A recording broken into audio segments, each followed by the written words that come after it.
how do you do DevOps of SAP Cloud integration without writing a line of code? I'll show you how you can use the FigAF tool and how easy it will be to actually set it up to run your SAP integration. So here we have an iFlow. I've made one change in this iFlow, and I got it as a business request to make a change in it. Here we have the FigAF tool, and I have selected Synchronize, which would download all the artifacts and give me the different versions of this. I can say assign to ticket, write what I've done, select the landscape I will link it to or use for this. In most cases you will just have one, and I will write a description of what I have done for this. Here I have the tracked objects, the objects that we have added as part of this. We could also attach all the objects of this iFlow. Now I want to look up the test cases, and I have a test case here. Here I have a test case I want to be using, and I can then select it. I can then run this on the systems in my landscape. I will select it on the development system. And what this will do is it will take this message, send it into the iFlow, and then it will compare if it gives the correct and the same result as we had before. And let's see in a little while. So now the recording has completed. We have found some errors here. And if we look at the diffs, we can see that there was a number up here that was changed. If we look at some of the different errors, we can go in and we can look at the diffs and say, okay, there was a difference in the payload here. We can either ignore them, or we can go in and say, okay, now we have looked at all of these, and next up, this is the expected result we want. So that means next time we're running it, we would expect the same output for this. This means that you always have valid test cases that you can run as often as you like. And I should then run it again to make sure that everything is correct. But for now, I just want to transport this, and here we have built a transport tool to allow you to simplify the transport process.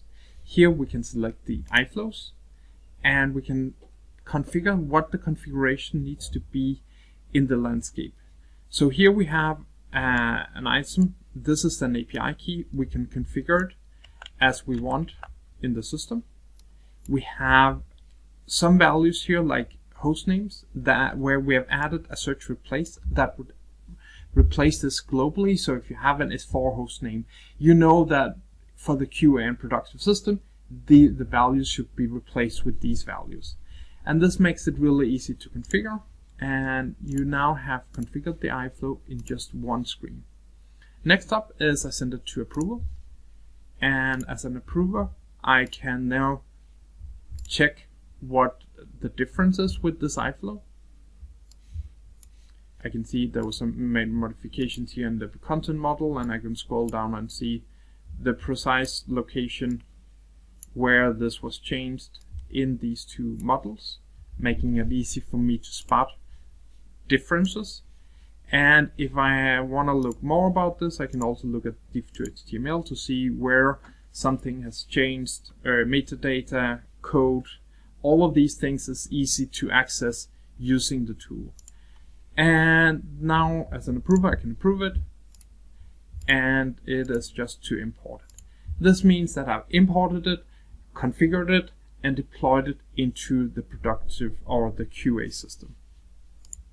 So now we can see that it has been configured. We have rollback if there's a problem on it. One of the other things is we have virtual systems. So if you only have one system for development and QA, it would allow you to have a full virtual QA system where you can run your integration connected with your QA system. That way you can save one CPI tenant. Next up is we can obviously go back to our ticket. We can set it to resolve it. We can create a report of all the artifacts that we have here as a way to document the transport that has been created and added to our Jira, and all of these different things. I wanted to show you how easy it is to set up. First, to do this, you need to connect it to your CPI system. This is simply just to set it up, connect it with a URL for this system. Then you go into the landscape, and here we've created a new visit, And what you will end up is you can end up with something like this, where you can specify what are the systems involved in this. And then we're using this pre and postfix to attach different objects that you want to include between these different systems. But with this wizard, you can set up who can approve and a lot of other steps regarding the integration process.